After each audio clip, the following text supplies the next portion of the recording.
Dekat sini ada 5 aksesori khas daripada KNF khas untuk DJI Action 6. First, kita ada extension cage for Action 6. Padu mat. Dia punya build quality solid gila. Dekat sini ada tulis KNF Concept. Dekat atas ada satu button. Dekat sini ada clipper. Sini pun ada satu button. Dekat tepi ni ada lubang skru dan juga untuk magnetic clipper. Nak masukkan kamera pun mudah. Just buka je atas ni. And then kita just slide in. Action 6. Nice. Dekat atas ni pun ada satu call shoe. Korang boleh letak lampu ataupun mikrofon. So untuk case ni memang bagus. Kalau korang tengok dia protect habis lah. Tepi, atas, kiri, kanan. Next kita ada magnetic quick release folding adapter for Action 6. Dia punya build quality semuanya solid. Dekat bawah ni ada kaki yang fleksibel. So adapter ni korang boleh letak pada bahagian bawah ataupun pada bahagian tepi. Contoh macam ni. Terus nampak lain ni guys aku punya Action 6. Mantap. Next kita ada invisible selfie stick tripod. Wow.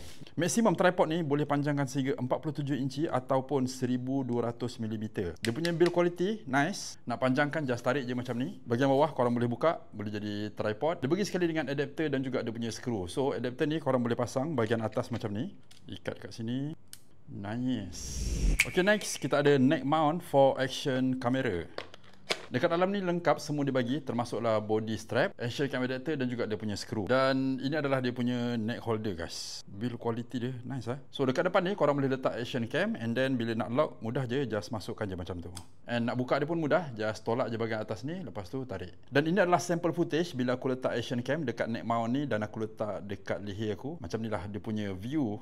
Memang nice gila untuk POV shot. Kalau untuk aktiviti lasak, make sure korang pasang dia punya body strap ni untuk kurangkan gegaran. Dan yang terakhir dan yang paling best bagi aku adalah Nano X Series lens filter daripada KNF Concept. So ini adalah filter untuk Action 6. Dekat dalam ni korang akan dapat 4 filter guys. CPL, ND8, ND16 dan yang terakhir adalah ND32. Nak pakai filter ni pun mudah. First korang buka dulu dia punya lens cover ni and then korang just masukkan je macam tu. Barulah nice. So ini dia DJI Action 6 dengan aksesori daripada KNF, body cage, filter, dia punya adapter tu dan juga dia punya invisible tripod dan juga neck mount. Ini kalau korang buat POV shot, nice gila.